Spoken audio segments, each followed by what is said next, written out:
Buongiorno. This is Dr. Mitchell Bellucci thanking you again for tuning in to our second Pasta Playoff show. I'd like to once again thank Dorothy Morty and her family for opening up her home and their cooking stories last month with marinara sauce. I'd like to stress again that this is not a competition.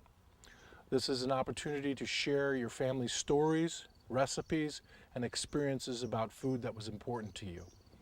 In addition, we can gain knowledge of different areas of Milford and different Italian traditions. So grandmas, fear not, come forward.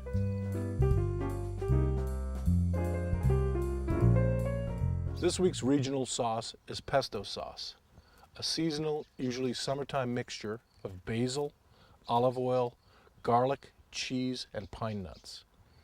All good Italian homes have at least a small garden with basil and tomatoes. Medical research shows that smells are the biggest trigger of memories, and the smell of basil, tomato, and grapevines still brings back thoughts of my grandparents, Anna and Nicole Pellegrino, who came from Sicily and settled in Long Island, New York. This is a picture of my grandma Anna. She's probably about 80 years old then, and notice the beautiful eyewear I was sporting at that time.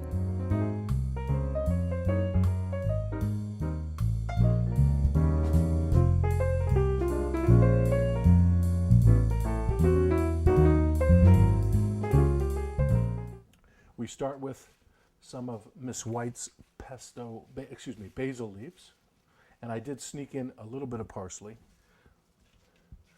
Some people will go to the extreme of drying off each little petal, but I think the water on the basil adds to the moisture content when you do whip it up. So we have the leaves. I'm going to start with 2 big cloves of garlic.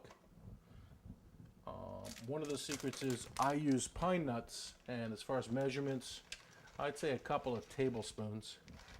But I also use some pecans. These are from Whole Food.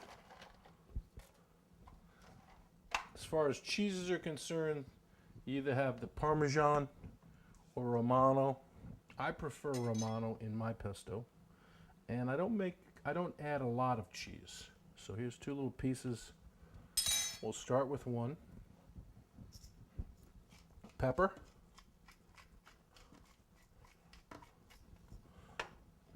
And salt. Some people will wait a little bit before they add the cheese. I don't think it matters that much. And you need a really good olive oil. This one is from Italy, of course.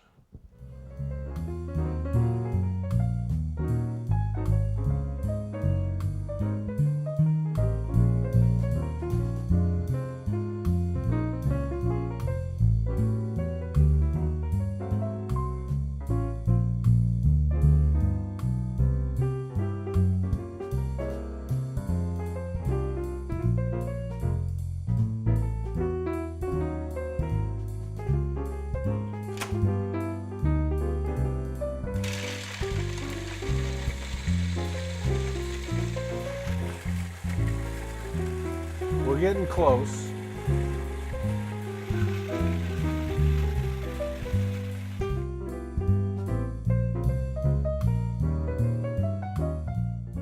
It should be this kind of light lime color.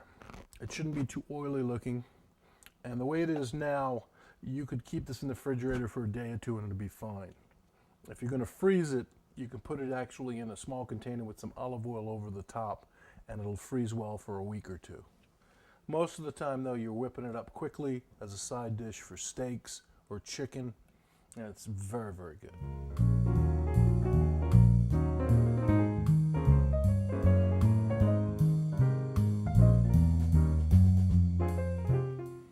All right, now we go to visit the Toscas family household and see how Sandy Cook makes her pesto.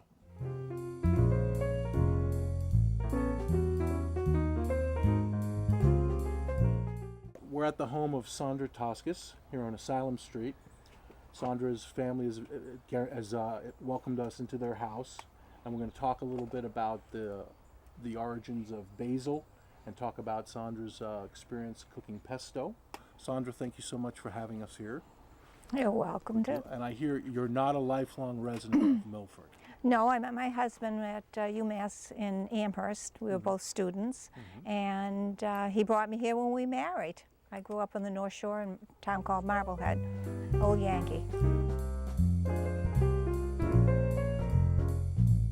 And it seems to me like you have some experience, significant formal training in cooking. No, I have a husband that likes to eat. So my family's always been adventuresome eaters. The 4 children growing up would eat just about anything. So I cooked and they ate. And I do teach now. Lenny Morcone asked me if I would teach at community use, and I do that, and it's fun. Excellent. So I have classes and do all different kinds of items. Terrific. All righty, so go ahead, we'll watch and learn. Well, already prepped, so there's the garlic, and this is 6 chopped cloves, about a half a teaspoon of sea salt, which is it's stronger than regular salt, so I don't use as much. And this is the basil, which is about, not quite a half a cup. And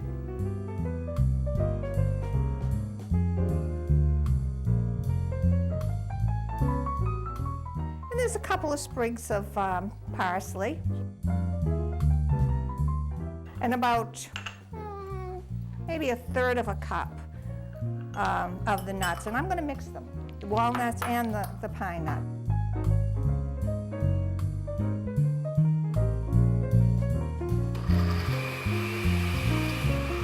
And I'm going to just put the olive oil in it.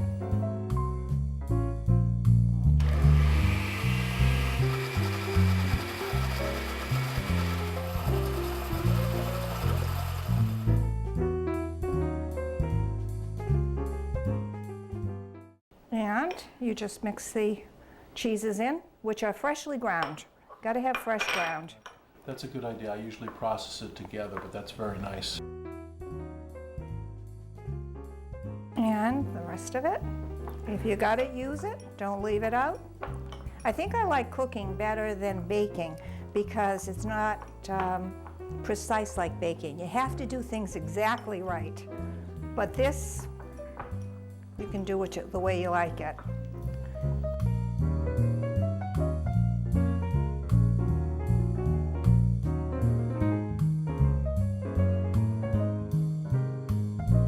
Welcome once again to Cafe Sorrento for our second pasta playoff.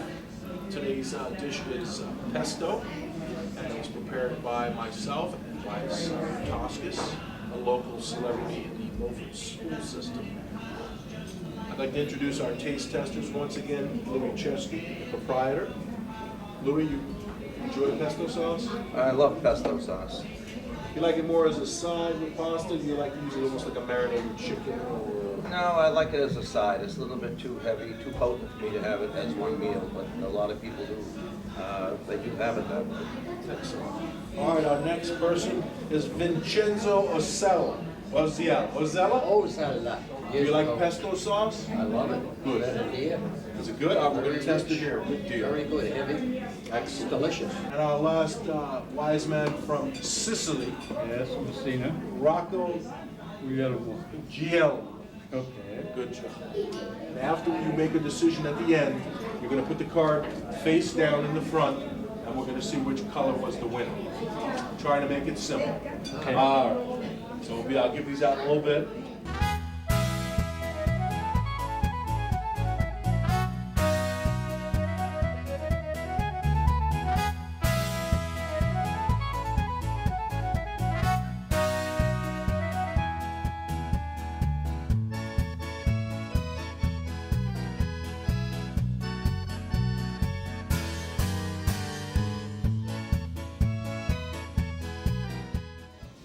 Though it's with great difficulty that I say, the winner is the grandma, Dorothy Toscas.